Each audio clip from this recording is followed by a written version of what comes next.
Welcome back to another episode of Fret Buzz the podcast. My name is Aaron Sefchick. I'm Joe McMurray. And today we have a very special guest, Mr. Chris Graham. Hello, sir. How are you? I'm fantastic. I'm pumped to hang out with you guys today. Awesome. Glad to have you. Yeah, this is going to be great. Yeah. If you don't know who Chris is, he runs chrisgrahammastering.com. He's also one of the hosts on the Advice Buffet over over at the Six Figure Home Studio podcast, giving out tons of great information weekly every Tuesday. It's amazing. These guys have a great rapport with each other. It's a great show. If you haven't subscribed, I definitely suggest that you go over there and subscribe. It's a really good show. Well, thank you. Yeah. Great advice, even if you're not into mastering. Just good business advice. Yeah, it's true. No matter what business really you're in, it's truth bomb after truth bomb after truth bomb. It's I credit the editing for that. So Yeah. we cut out the stupid stuff and leave in the occasionally smart stuff that needs to be edited together to sound smart. Right. It works, whatever you do. Yeah, it's really a good show.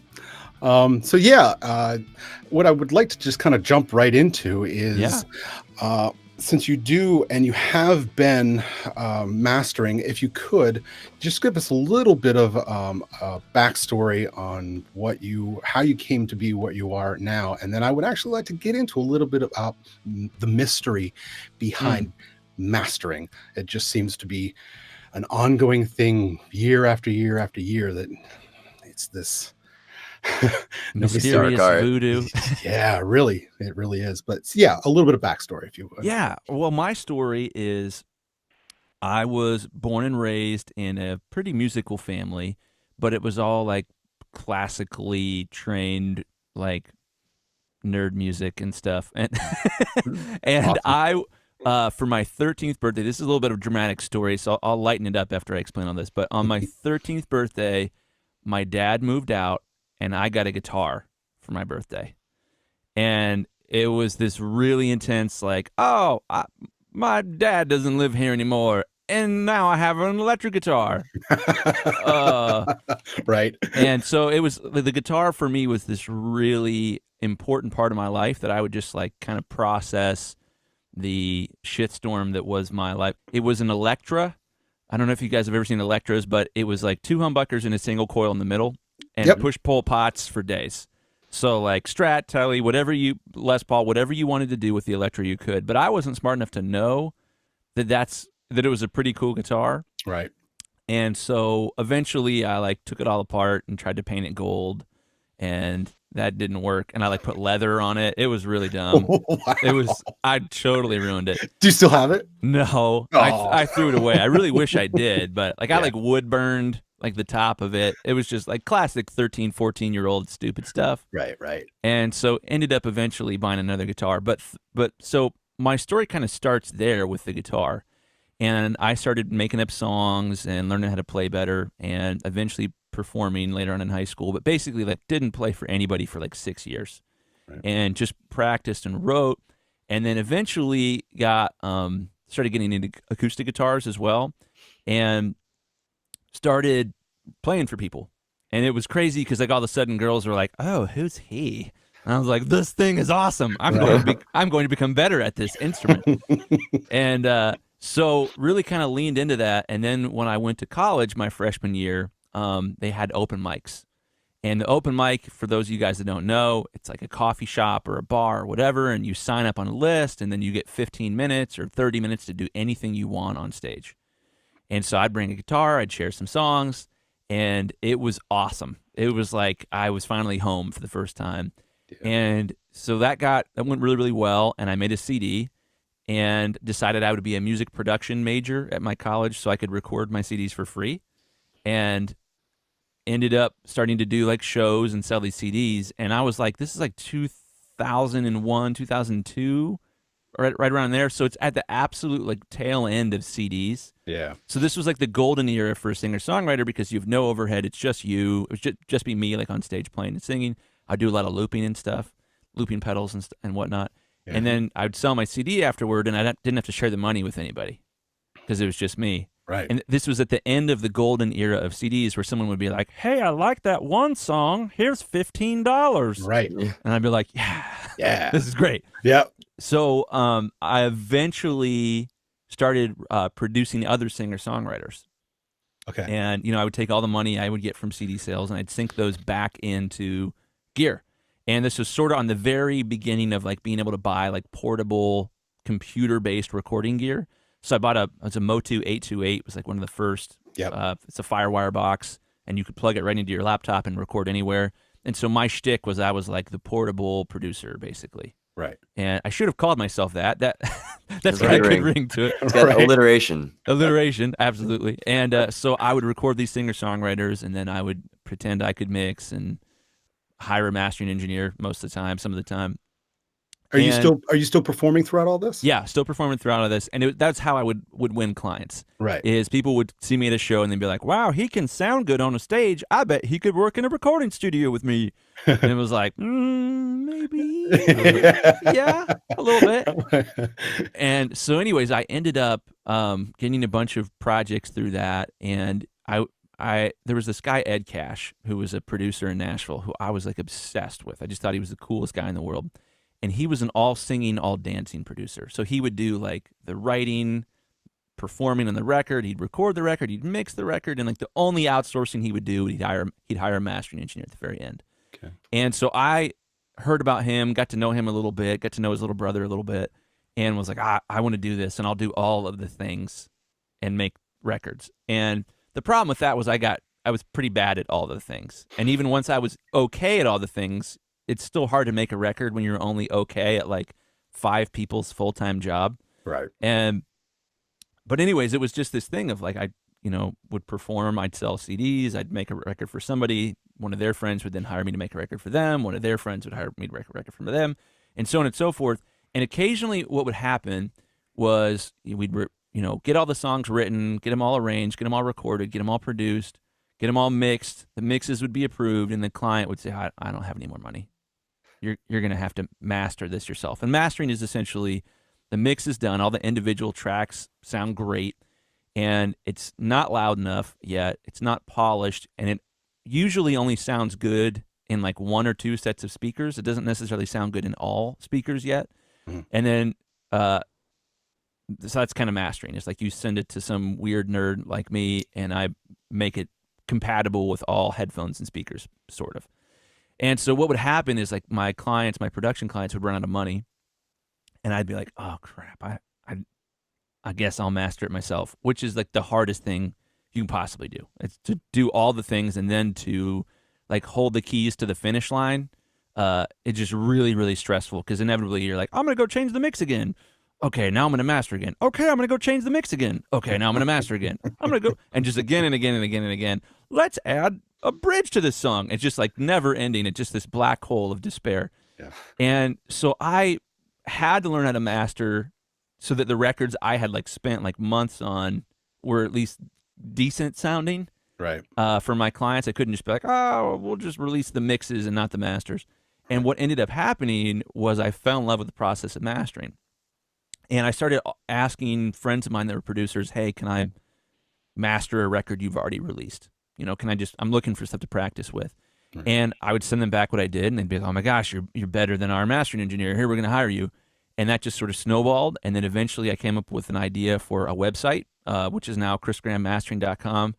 And the idea was, hey, what if I put like my unmastered files and my mastered files on the website, and I had this cool player, and you'd press play, and you could switch back and forth while the song was playing and hear it mastered and unmastered. Then people could listen to that and be like, oh, yeah, okay, cool. I want my songs that to be done to my music. Yeah. So I had the idea for that website, totally lucked out, and knew a guy capable of building this. Yeah. And at the time, nobody had ever done this before. It was, as far as I could tell, I was the first guy that ever had a mastering website that did this. It's since been copied many times. But launched that, got really heavy into marketing, and just did a bunch of free samples for people. Just advertised like, hey, send me a song, I'll do a free sample. Send me a song, I'll do a free sample. Yeah. And my kind of story started to get weird there. It took off really, really fast. Mastering business did. and I could not handle the work. It was way too much work, and I kind of had like a little mini freak out and finally was like, I can't do this.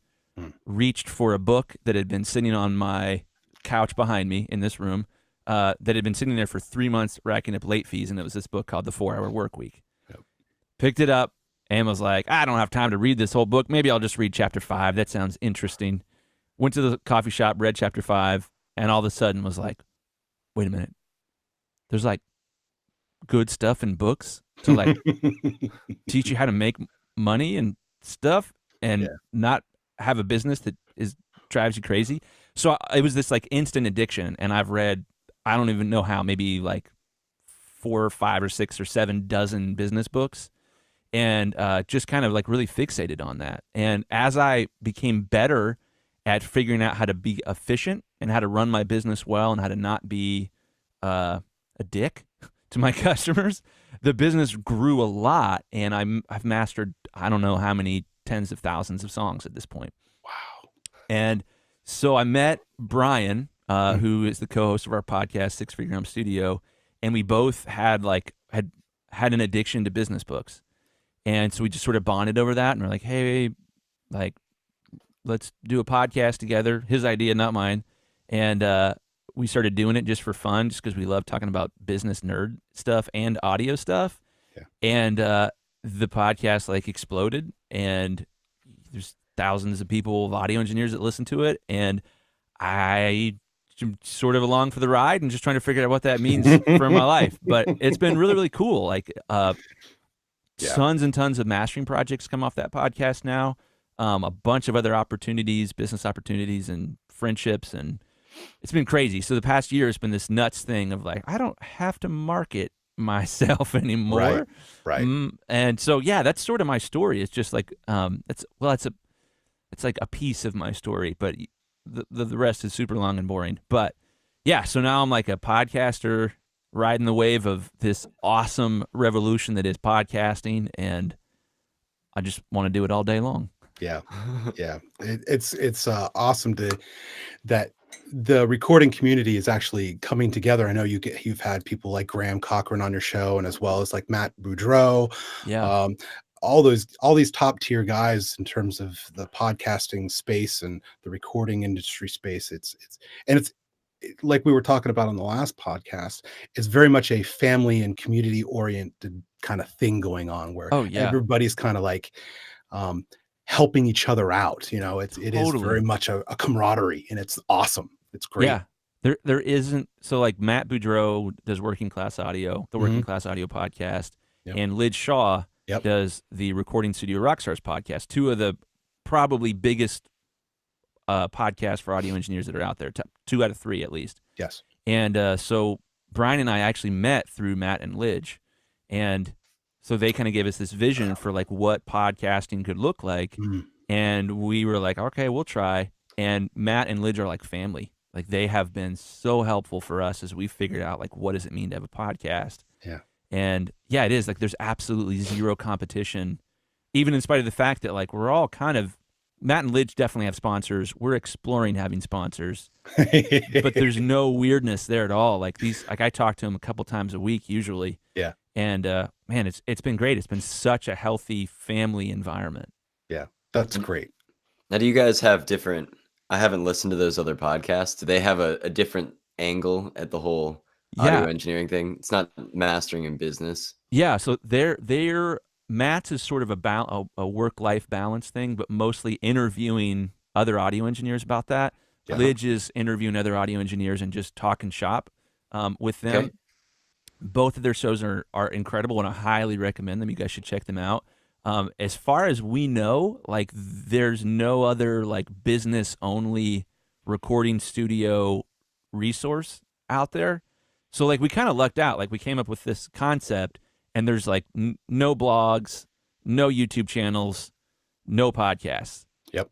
And it was like we're it from a business standpoint. And like other people talk about business sometimes, but nobody is like, hey, we don't want to talk about preamps. We don't want to talk about microphones unless there's a business component to that other than like, this microphone sounds better than that microphone.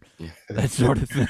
Can't do that on the 6-figure. You get the gear sled alert, man. We came up with this idea of like, if you go full nerd and you start talking that stuff, then there's like a submarine alarm, I guess, or something like that goes off. And just to be like, we're not supposed to do that that much. Yeah, it's comical. Well, yeah, so you guys have the fact that Lidge and Matt they're not directly competing with you. They're actually, by making audio engineering, having multiple podcasts about it, seems like it makes audio engineers just dive even deeper into the podcasting world. Totally. If you have multiple podcasts that you're into, it just makes you always listening to podcasts, probably. Totally. Well, and I would say to all of your listeners, I would guess that all of them have the same problem. All podcast listeners have the same problem. And it's not that I don't have enough time to listen to podcasts. We all have enough time because podcasting is the only thing you can do other than the radio that you can multitask at. Correct. You know, like I can be like, I'm doing the dishes or I'm mowing the lawn or I'm working out and I'm listening to a podcast. So there's zero shortage of time with podcasting and a huge shortage of podcasts. Yeah. There's nowhere near enough niche podcasts out there. And I think we're really in this weird spot where what you guys are doing is probably one of the best investments you can make, because this podcast in 5 years could be huge, especially as podcast gets more popular every day. Yep. That's freaking exciting. Yeah. We're on the precipice of something, and it really, it is happening right now. Yeah. I mean, we are just at the hockey stick part of the growth curve. Yes. It just started to be like, whoa, what's Joe Rogan doing? Yeah. Oh my gosh. Whoa, have you guys listened to Conan O'Brien's podcast? No. Yeah. Incredible. It's like they're setting a new bar for how entertaining a podcast can be. But it is this fascinating thing where like all of a sudden, let's take Joe Rogan, for example. Yeah. I love his show, and it's got kind of something for everybody. If Joe Rogan ran for president, he has a shot at winning because he talks in a mic every day, but he doesn't work for a company or anything. He just like does it on his own. Yeah. And it is this weird thing where we're seeing the power of this medium like just take over. It's crazy. Yeah.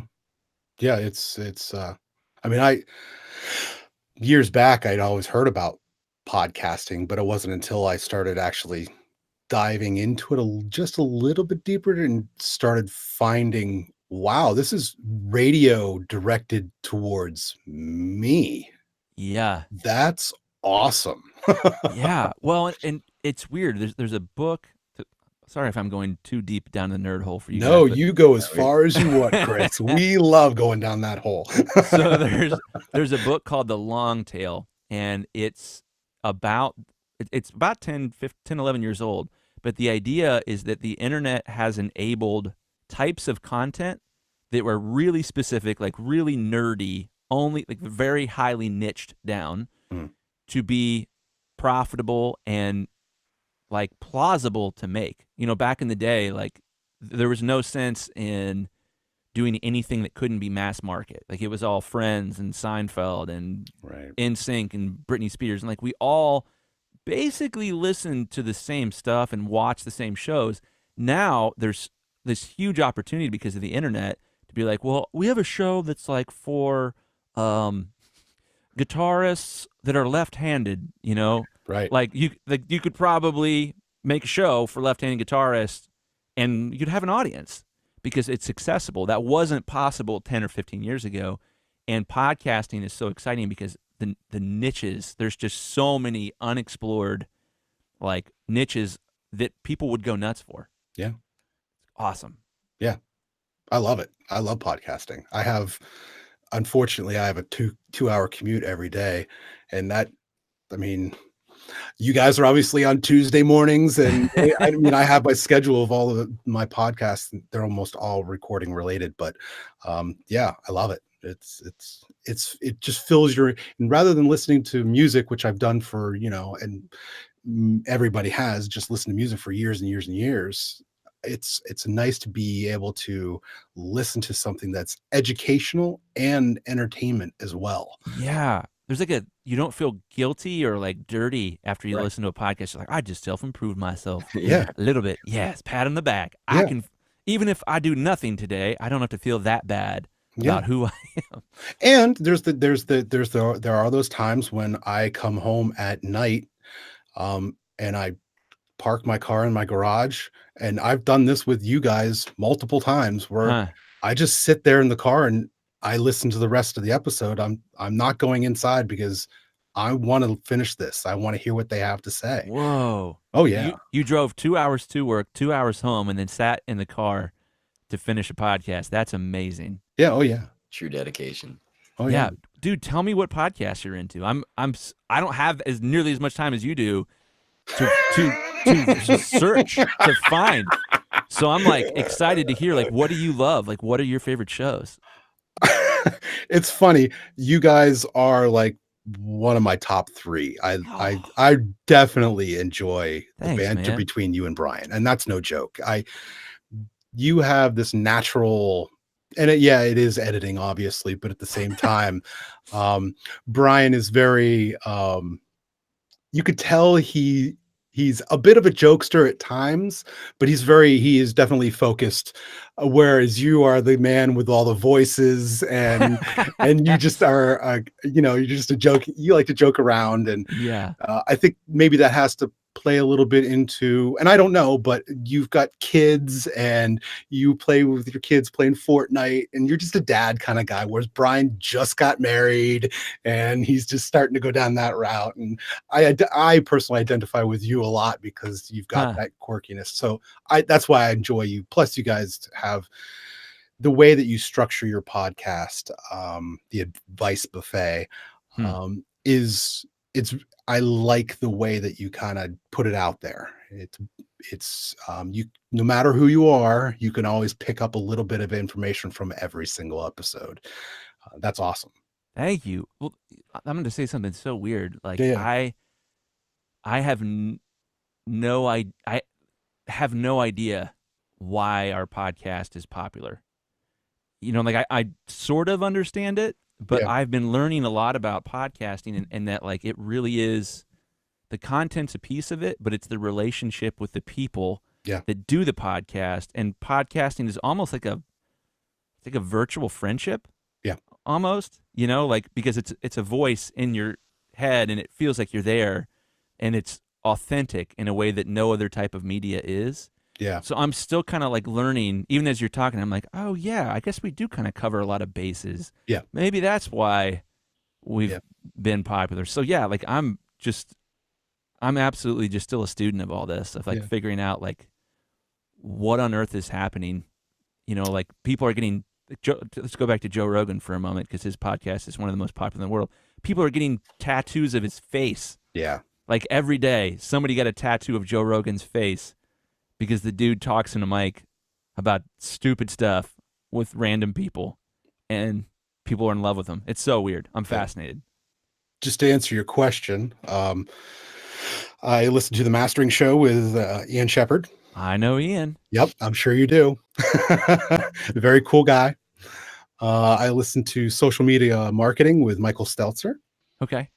He talks about, he just had a huge conference that all the top social media marketing people went to. I listened to Pat Flynn. Oh yeah. He's awesome. Amazing. Oh, he really is.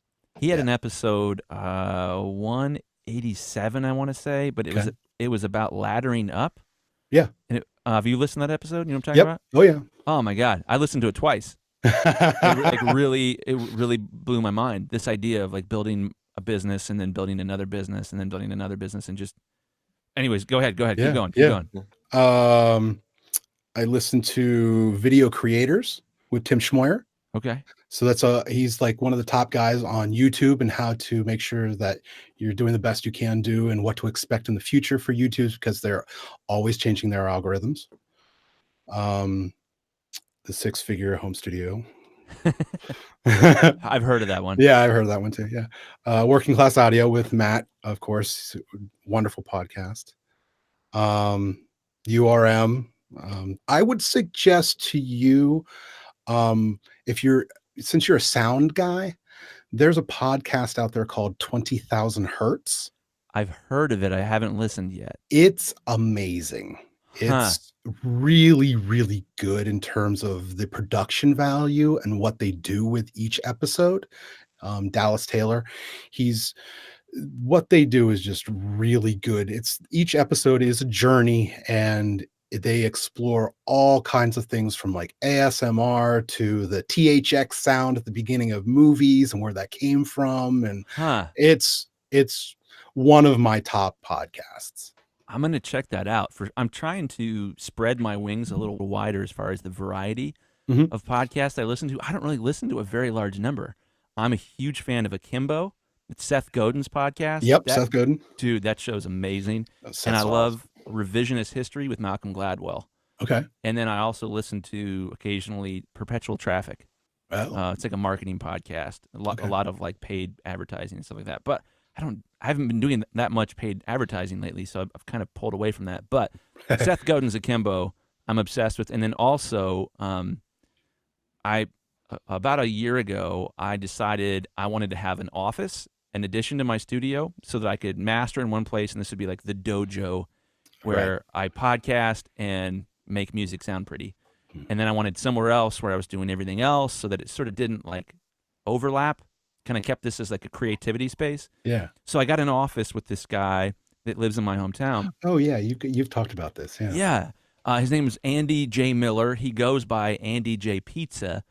And he has a podcast called Creative Pep Talk. And you're going to have him on the show, aren't you? Yeah, I think Tuesday. Yeah, Tuesday. It's coming out. Yeah, and so we met, and he's like one of my best friends now. Awesome. And it was this weird thing of like his podcast is a business podcast for creatives. And I was like, that's the weirdest thing in the world that you would live in the same town. There's like only a couple people on earth doing any kind of like where the arts and business meet, like that intersection. And that's like that's why I'm obsessed with that. That's my sweet spot. That's the only place I want to be all day long. Yeah. And so we met and have just really hit it off. And his podcast is Creative Pep Talk, like I said, and it's sort of this really whimsical, goofy, you can quit your job and do what you're passionate for a living at. And so it's been really fun hanging out with him. It's been great because his podcast, I want to say Brian and I are probably at like 250,000 downloads. Mm-hmm. Andy's at like 4 million. Oh, my gosh. He's a heavy hitter. So it's been cool. I've learned a ton about like what the heck is happening with podcasting just by hanging out with him a lot. Yeah. He's great. And where do you guys live? Ohio, just north of Columbus, Ohio. Okay. What about you guys? I'm in Northern Virginia. Okay. I'm in Virginia Beach. Awesome. I used to live up in Northern Virginia. Aaron and I worked together at one point. That's played awesome. in a band together, and here we are. Yeah. The George Washington National Forest in Northern Virginia is one of my favorite places on earth. I'll never ever get enough of those woods. It's so good. Yeah. Actually, up in Ohio, I went to school at Chillicothe at the recording workshop. Oh, no way. Yeah, I'm familiar with them. I know a ton of people that have gone there. They've got an excellent reputation. Yeah, Jakir King, of course. Yeah. But yeah, I tried to get both Jim and Jeff on the show. I've reached out to them and try to get them on the show. I think that would be a great episode for people to kind of hear what their story is. And I personally really like the idea of what they're doing versus something like Full Sail. Totally agree. Totally agree. I think that you can rack up a big debt on something with Full Sail versus these guys. You're in, you're out, and you can apply all those ideas right away. Yeah. And Brian and I, anyone that's ever listened to our show knows that we have mixed emotions about audio school. Yeah. And the older I get, the less mixed those emotions become, and the more frustrated I am. Like, there's a systemic issue in our country when it comes to going to school for the creative arts. And so audio school is one of those things where, I got an audio degree.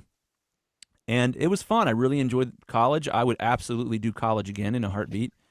But one of the problems is that when you enter a major like audio, or you go to a private school, that's extremely expensive, like Full Sail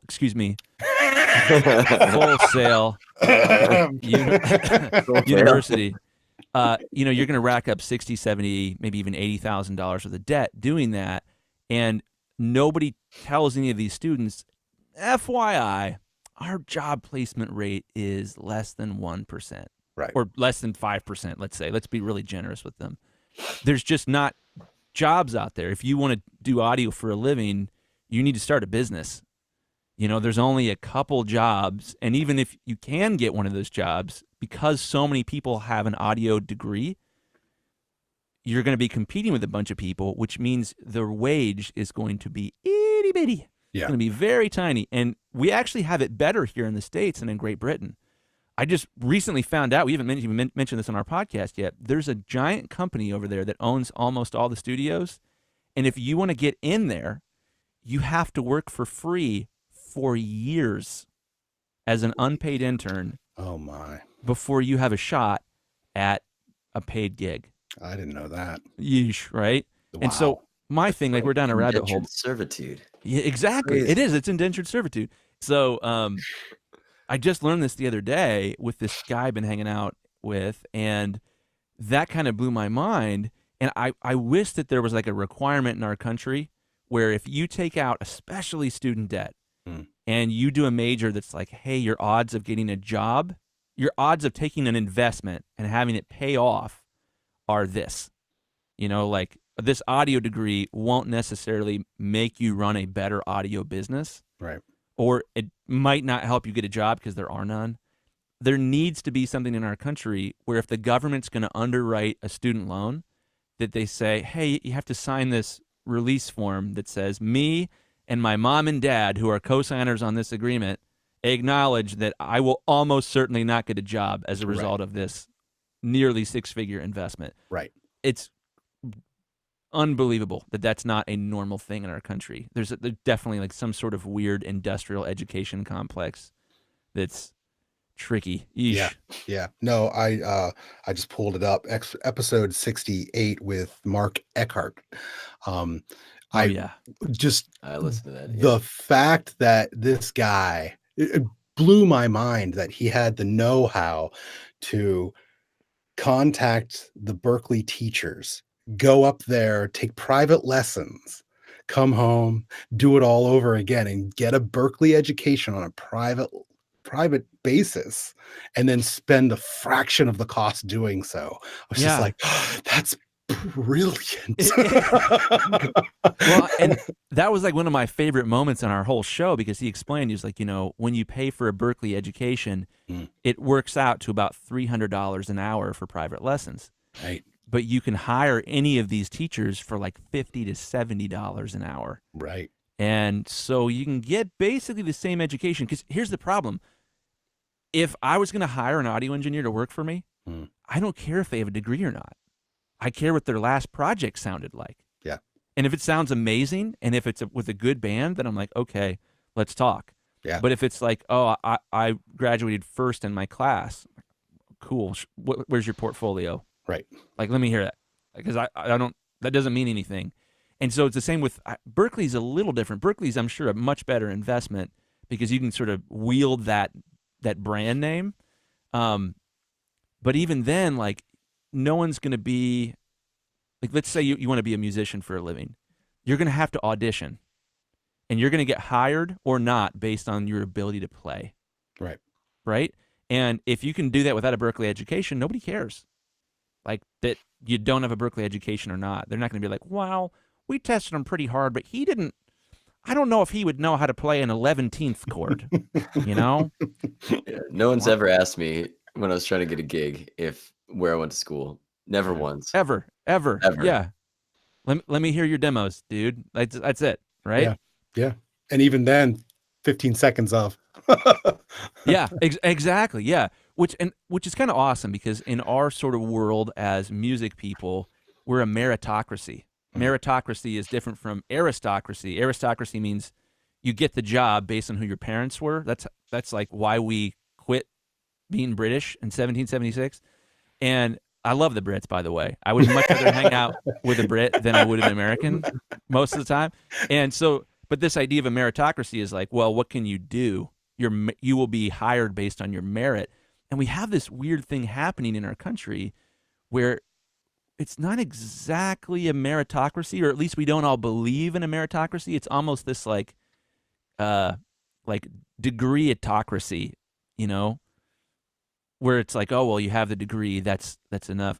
Not if you want to be a doctor or a lawyer or whatever. Yeah, for sure. Right. That's gonna be, you're gonna want to do that. Yeah. But in these other more meritocracy focused businesses, not so much. I'm full nerd, so I'll let's back off. Let's talk about something fun. I think this is great. We've talked about music school we've had on Berkeley grads. We've had on one of my professors from George Mason to talk about what it's like to even get into the teaching side of university level music education. We've had Miles went to Berkeley. Yep. In a few weeks, we're going to have the dean of the jazz department. We've got to don't let him listen to my episode first, okay? So that's awesome. Yeah, no, we definitely like to go full nerd.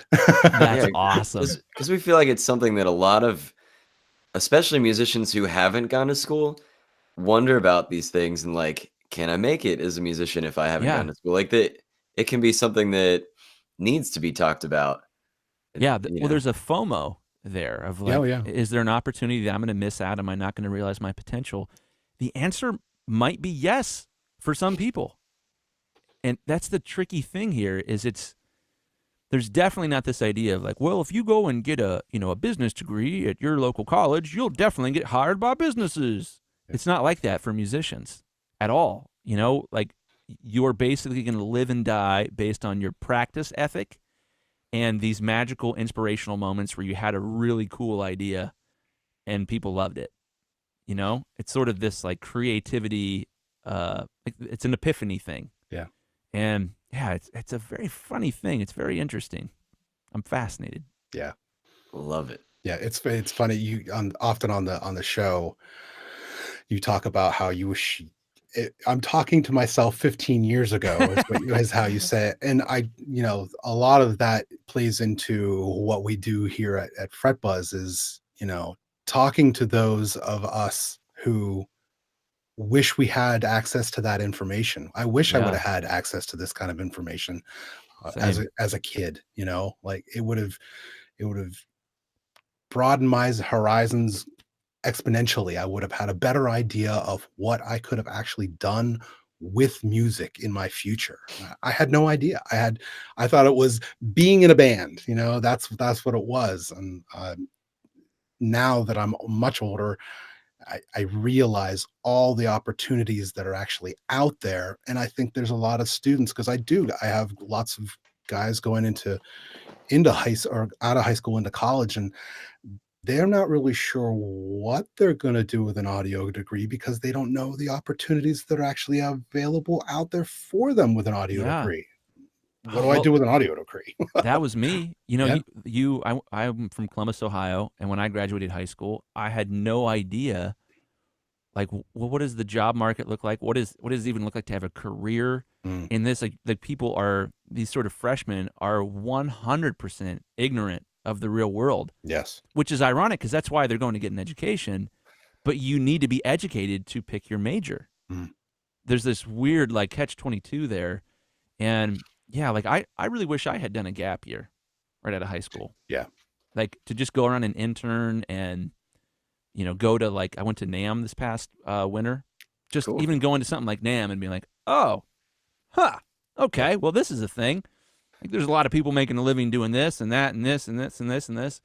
I would have known so much more, and I'm sure I would have made such better decisions. And I almost feel like there's a coming rift in society between people who listen to podcasts or audiobooks or read books or in some cases watch specific types of educational YouTube content or who take paid courses, like privately made, like Brian's Profitable Producer course would be a good example of that. My co-host that take these courses made by specialists, number one guy in their field. There's almost like a rift coming where you've got people who don't consume that sort of educational content and those that do, Because if you're consuming that type of educational content all day, every day, or even like 20 minutes a day, 5 years from now, you are at a totally different place in your wisdom and knowledge than somebody that's just like, oh, I'm going to go home and binge Netflix all day, you know?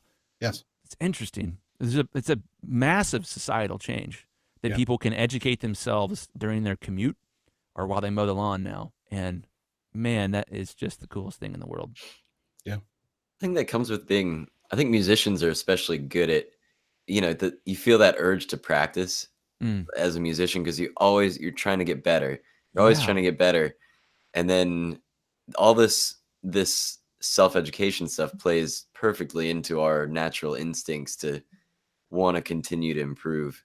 Oh, Joe, I love that. You're absolutely right. Like there is more of an impetus to self-improve as a musician, probably more than most other fields on earth, because one, there's like an instant gratification when you're like, oh, I just nailed that song by myself in my bedroom. That's a great feeling. Oh, that sounded really gross. But so true. So true. Yeah. I'm sure all of us have been alone with a guitar at one point, and you are practicing and you do something amazing that you've never done with feeling, and then you feel good the rest of the day. Yeah. There's a high you get from that. And so, one, there's this like driver to have more of those moments. And then two, when, you know, like this was a big driver for me, when you have one of those moments while a pretty girl is watching you, you know, like my wife is a babe. Yeah. And we met while I was playing a show. Like that's how there's the only way I convinced her like I might be worth talking to was I was like, look at me. I can play the guitar. I can do one of those fast strums. It's a triplet. Cool. All right, let's hang out. Yeah. Hey, my wife came and saw me play an open mic the first day we met. Oh, dude, there it is. She stuck with me. Yeah. It's such a powerful thing. If I could go back in time to like 11-year-old Chris and be like, trust me, this it might not make you a bunch of money, but it will pay off. Yeah. This is gonna level you up. Like you'll go from like a 5 to a 9. Just work on this stuff, man. Yep. Yeah. Yeah. It's so true. I don't know that there's any. Back to your point about maybe there's not another hobby or profession where the same obsession exists. Like I'm sure athletes have similar level, but it's not as sustainable. I don't think. Well, Like it's the not as fact that sustainable, or I'm sorry. Let me hop at this point. Yeah, in go real ahead. quick. It's not as with most sports as objective. I ran track and cross country in high school. Amazing sports because they're completely objective. Did you run 4 times around the track faster than the last time you ran 4 times around the track? Yeah. Yes or no? But like wrestling, it was like, oh, you lost. Well, but was the guy you wrestled better than the last guy? Well, maybe. Like it's totally subjective. Even football is like, like the wind was blowing in the wrong direction or whatever. So yeah, this idea of being a musician, I think drives you towards the objectiveness of, well, I can play this song I couldn't before, or I had these magical moments. I had 2 of them today, and now I'm having an average of 2 a day, or whatever. Or when I show up. When I have a show with my band, 100 people showed up today versus 40 showed up the last time. There's like this objective thing where you can look at it and be, and look yourself in the eye in the mirror and say, yeah, I'm getting better at this and this is awesome and I want to keep going. Yeah. and it's an obsessive thing. Totally. I feel like I can't practice enough. Like there's like no moment where I feel like I shouldn't be practicing. It's a curse in a way. Yeah. Like totally. There'll be like a Friday night where I don't have a show and I'm like, I could call my friends and go out, or I could practice for 3 more hours and maybe like learn the song that I've been excited to learn or get really good at this thing. It's kind of a curse. Well, and it's an interesting thing. What hooked me with guitar was the idea of like, I can remember learning the G chord for the first time. I was 13 years old. I wish I could remember that. And I remember this thought of like, I'll probably remember this the rest of my life. Yeah. I get to keep it. Yeah. You know, like you watch a movie and you have these moments of like, have I seen that movie or not? Like 10 years later, I'm still going to be playing G chords when I'm 90 years old, man. Guaranteed. So there is this aspect as a musician that, like, as you understand it more, you get to keep it, and Yeah. that is just that's awesome. Yeah. That's so cool. And coming full circle back to the recording aspect of this, I was on my way back from a show I played last night, and I listened to one of my old band's albums on the way back, and the satisfaction of being able to record something and the permanence of that Yeah. is worth so much more than just the money that you make off that record sale. Like, it really is. Like, I was having like some deep feelings. I texted my old bandmates and I was like, man, I was listening to our stuff, remembering the good times, and it's really powerful to be able to record. And I love that it's becoming more and more accessible to record, and we can record at home, and Oh man, you're speaking capturing my these language. memories. You know, I could Yeah. die tomorrow, and at least I recorded that last song, and my family can remember me through that.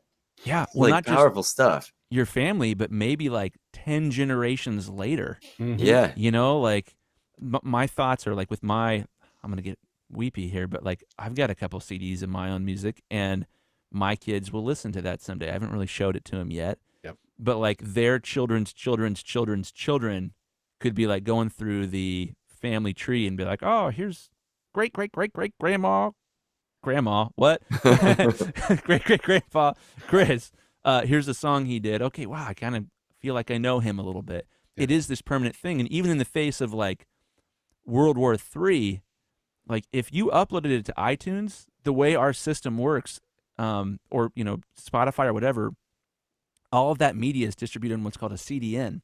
A CDN is a node of servers, and the same files exist in multiple positions all over the whole globe so that people can access them faster. So like even if the Earth gets hit by an asteroid, it won't take out all the servers. There's like so many of them, and that music, it really is perfect. It is etched in better than stone, and it's going to be around forever, and that's cool. That is really cool. That's funny. I was telling you about the 20,000 Hertz podcast. Their last episode was how the gold record was sent on the satellite. Voyager. Yeah. And the whole episode was on that, and Yeah. how it's going to last forever. And Oh man, I was thinking about Voyager as I was like, maybe I'll bring that up, maybe I won't. But yeah, there's a record Yep. out beyond the reaches of our solar system. Yep. Flying through space, and if Star Trek's right, one day Voyager's going to come back. Have you guys seen the this? I shouldn't have gone on this road. There's a Star Trek movie where like a giant spaceship returns to Earth and almost like kills everybody, and it turns out it was Voyager that encountered this like robot society, and they're like, let's upgrade him, and then they send it back to Earth with like all the information in the known universe. And anyways, I'm sorry. I'm so sorry. I love it. That's great. Oh man. Can we jump back to mastering? Yeah, sure. I'm not as nearly as savvy or as experienced as Aaron, so I've self-chosen myself to ask the stupid questions. Go for it. So like I have my own, like I'm running through a Focusrite audio interface, and I use Ableton on my computer, and I know enough to record what I want, and I can make it sound decent. I definitely don't think it sounds as good as stuff that my bands have recorded professionally in the past. But when it comes to mastering, like it's still a lot of mystery. I know more than I used to, but like I've got this mastering software that came with Ableton, and you can it kind of EQs the final mix a little bit more, and sometimes it can it'll tell you like you can choose a wide mix or you can have more clarity. Like they try to make it seem simple. Is that just not doing anything good at all, or is it worthwhile to go through something like that? Well, here's the long and short answer to that. Beautiful. That's what I want. When me or any other mastering engineer is mastering a song, what's happening is it's kind of like a doctor, and the doctor sits with the patient and is trying to figure out how to make that patient as healthy as possible. That patient could have any one of millions of issues, and what the doctor is able to do is leverage an awful lot of experience to diagnose and to hopefully fix those issues. Someday, there's going to be automated mastering software that's going to be fantastic. But right now, the goal of mastering, or music for that matter, is that when you make a recording, the most objective thing you can measure is how many goosebumps on your left arm do people get, does the average person get when they listen to that song? And here's the problem there. Like, let me pose a question to you guys. Why do human beings like music? Can change your day, change the way you feel at any given time. How? Why? Why does it do that? I put you guys on the spot. It's a trick question. Nobody has ever figured it out. Yeah, I would assume it has something to do with our frequency and the whole. Yeah. There's like a whole mystery of like, you can listen to one song that's arguably a great song. All the music theory is gorgeous and it's absolutely brilliant, but it doesn't affect you emotionally at all. Right. And then you listen to another song where you're like, oh, doesn't sound good. There's some weird decisions being made. The lyrics are lame. The vocal sounds harsh. And you like get weepy and have an emotional connection and get goosebumps on your left arm. We don't have any idea why that happens. It's a complete mystery. It's this metaphysical thing. So to come back to your question, Joe, when you're working with a mastering engineer, the mastering engineer is optimizing. If they're good, they're optimizing for goosebumps. And not just goosebumps, but goosebumps to the widest number of people on the widest number of listening back devices. So it should sound great on my AirPods. It should sound great in my home theater system. It should sound great in my car. And there's a lot of art to this, of figuring out, like, how do I give the most people the most goosebumps? And so mastering software is tricky because you can't write software around an undefined goal, like evoke the most human emotion. It's really, really tricky. And so for the same reason of like a perfect guitar solo might not evoke any emotion at all, but it might be arguably perfect.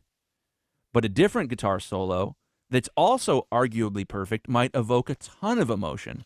And we have no idea why. There's this totally disparate response to basically the same stuff. And so I guess what I'm trying to say is music is extremely mysterious. And, we don't understand a lot of stuff. We don't understand gravity or black holes or, dark matter. There's all sorts of mystery in the universe, and music is still one of them. And the best machine that we have to figure out how to impact the most people emotionally, because that's what we're doing with every song, right? I want to impact the most people emotionally, right, is to work with somebody who specializes in making decisions that will hopefully make the music impact the most people emotionally. A mastering engineer is making those decisions with compression, with EQ, obviously, with limiting, and then with multi-band compression, where stuff gets really crazy. So you've got like this compressor only affects the bass, and this compressor only affects the highs, and so on and so forth. There's like millions of different variables you can adjust when you're mastering a song that can make it 0.1% more emotionally appealing to a human. And it's through making a bunch of these small decisions that you can accomplish something where suddenly the song is a little bit more engaging than it was beforehand. So like to answer your question, Joe, like that software can sometimes work, but the job of a mastering engineer is to work consistently, is to be like every single time the song is a better song in that it makes people more emotional when they listen to it every time they do it. Software just isn't there yet. It might never be. I think it probably will, but it's just one of these weird things where we don't know the answer to why do humans like music. So you can't write software that involves like if-then logic statements, which is what you're doing when you're writing software. It's a logic tree. Right. If the song is louder than this, then do this. If the highs are louder than this, then do this. There's a lot of stuff that can help, but not necessarily consistently.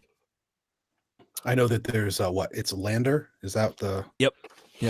Yeah, I know that's out. That there's been it's died down a little bit since, but when it came out a couple months ago, I know there's a lot of discussion around it. I remember Ian Shepherd actually talking about it as well. But Yeah. it just doesn't, it's just not the same. I mean, it's close, it's getting better, but it's just not the same. Yeah. Well, again, it's just this thing of you can't write software around these things. Right. It defies. I mean, like if I want to optimize, something like cleaning my house, like vacuuming my floor, like you can write software to be like, the goal is that there's no dirt on the floor. You can write a piece of software on that. But if it's the goal is that this type of person would cry when they listen to this song, you can't quantify that. There's no that's the whole point. Is software, you have to have quantifiable variables that you can aim at and program around. So I'm like way into the wild blue yonder of nerdiness, and I'm sure I've like ad nauseum tried to answer your question, Joe. But no, it is helpful. It's a good way to look at it. Okay. No, go ahead. I was going to go too deep. Go ahead. Well, my question was, and I know where I stand on this, and I know that there has been debate about this. And I'm a little older, so in terms of mixing where you master or vice versa. I'm very much in the old school thought of you don't do it. I mean, if you need some space between you and your project and handing it off to somebody else and who is extremely experienced, and that's all they do, and their room is tuned to it. And I've always been of that school of thought of you don't mix, or you don't master where you mix. Well, I would say there are these magical beings out there who have turned out great songs that they've mixed and mastered themselves. Oh, I'm sure there is definitely exceptions to the rule. That's for sure. There for sure are. So let me say that first. Virtually every hit that's ever been on the radio, with a few exceptions, has been mixed by one guy, mastered by somebody else. And so this is a normal process. This is how hits have been made. And the thing that's tricky that I really want to point out is when you're mixing and recording yourself, as you should be. This is like one of the greatest times to be alive because we can have a home studio. That's incredible. Yeah. One of the things that's tricky is that when you are comparing your songs to someone else's songs, those songs have almost certainly been professionally mastered. And it's kind of like if you're baking a cake and you don't know how to put the icing on the cake and you compare it to a professionally made cake, you're always going to have this feeling of like, oh gosh, maybe I just suck. And it's frustrating. It's really intense to be like, well, my band sounds like Foo Fighters, so I'm finished this mix. Now I'm going to go listen to a Foo Fighters song. Oh, crap. That doesn't sound as good. Yeah. So there's a huge element there of like, you got to keep in mind that a professionally made song is mixed by somebody who only mixes all day long, is recorded by somebody who probably only records all day long. Right. And the musicians in the room are probably musicians all day long. And then it goes to a guy who only masters all day long. Right. Because of course it's going to sound better. So when you're figuring out what to outsource so that you can major in your majors and minor in your minors, mastering is one of the first things I would say. If you're in a situation where like, I love making these songs, but then I sweat bullets right before I release the song when I'm not sure if it sounds good or not, and I can't remember which way is up, and I don't know if it's 3 a.m. or 3 in the afternoon. This sort of like space cadet thing that happens when you've been in the studio all day. Yeah. Mastering is one of these easy things where you can just reach out to somebody at the last minute and say, hey, can you make sure this sounds good? And they can say, oh yeah, sure, well, let me adjust some stuff. Yeah. What I would say, my advice to you guys and to your listeners would say, I don't recommend relying on software for mastering. What I would recommend is doing a mastering contest. Most mastering engineers that are, either really cheap or sort of middle of the road price-wise, or even a lot that are very expensive from time to time, will offer a free mastering sample, at least to most people. And there's plenty of people out there that'll never offer a free mastering sample. And I don't really pay a ton of attention to this other than knowing there are a lot of mastering engineers who master all day long that will master one song for free. My advice always to everyone is not spend 10 hours messing with software. It's send that song that you're almost done with out to 3, 4, 5. I've had guys that have sent out mastering, a mastering sample to a dozen or sometimes even more than 20 people. Get a free mastering sample back, see which one sounds the best, and at the worst case scenario, you're going to get them all back and be like, this one sounds the best, and it doesn't really sound better than what I did myself.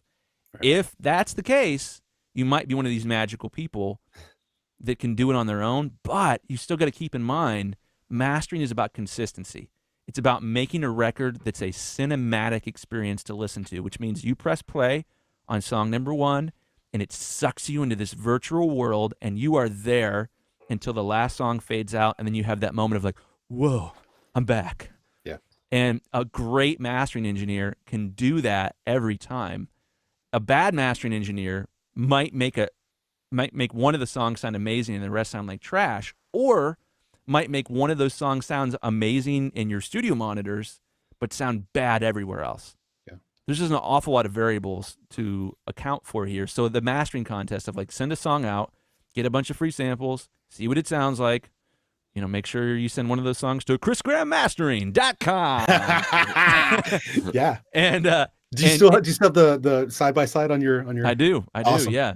Perfect. So doing something like that can be this sort of like dose of reality to be like, okay, I did a pretty good job, or oh my God, I had no idea a professional mastering engineer could take my steaming pile of poo and make it into an unsteaming pile of poo. And then you also have this idea of some albums, they're not always recorded in the same studio. You may have that gets much more complicated. Yeah, recorded over here, and then it's up to the mastering engineer to make that whole album cohesive. Yeah, cohesive is the right word. Like that's really the job of a mastering engineer. And I think most of the time when someone's doing DIY, they think it's just sounding good. Does it sound good? And there's the portability issue, and there's the cohesiveness issue. Yeah. So I think it's something it's one of the easiest problems to solve. Finding a good mixing engineer is a lot harder than finding a good mastering engineer, because mixing engineers by and large don't do free test mixes on a large scale. It's hard to find a really good mix engineer that will do a free test mix just because it's so time intensive. Mastering, if all you do is master all day long, it really doesn't take that much time. Right. It doesn't take me like. I could pretty easily do 2 records in a day if I had to. I rarely do, but I could. Right. Huh. How much now? I can't say that they're over, but we can't have a mastering conversation without coming up with the idea of the loudness wars. How, and like I said, I can't say that they're over, but we are definitely closing out that chapter, at least getting a little bit closer to it. How much do you deal with that still? That is a great question. The loudness wars is this idea that back in the day, it kind of started in the 90s, bands would say, if we can get our mastering engineer to compress our music more, it'll sound louder than previous songs on the radio or the next songs on the radio, and that'll make people like us more. And that just went on and on and on and on and on until eventually Metallica released a record. And Death Magnetic. Yeah, Death Magnetic. It sounded terrible. And then some people were hanging out with their kids, and they heard the unmastered version on Guitar Hero.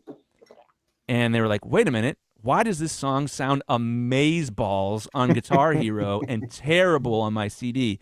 And then everything started to crumble. And you mentioned Ian Shepherd before. He had a big piece in this of just pushing this idea that, again, you should be optimizing for goosebumps, not for like, let's make it super loud so that it, people are like, wow, this record's louder and therefore better.